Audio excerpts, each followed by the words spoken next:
So ayan na, i-flex ko lang. Siyempre, isa na namang masayang pagkikita namin ng aking kaibigan na ang tawagan nga namin ay ganda, diba? Kahit ano pa ang iyong pangalan, hindi namin ikaw tatawagin ng pangalan kundi ganda.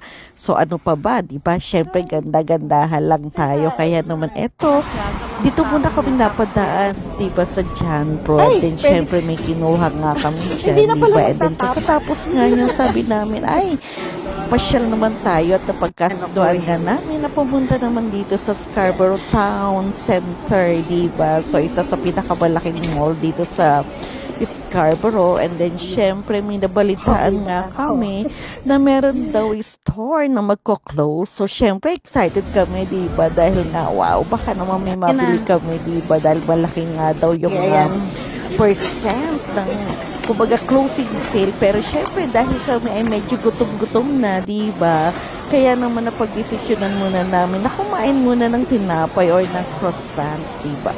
Kaya ayan, and then of course, nakakalipot namin at ito, narating ko na nga or narating na namin itong ating Hudson's Bay, diba? At ito nakita ko, wow, talaga naman pong pakaganda-ganda kasi sabi ko maghahanap ako ng damit, diba? Pero syempre, alam niyo naman tayo, diba? Medyo budget conscious, diba?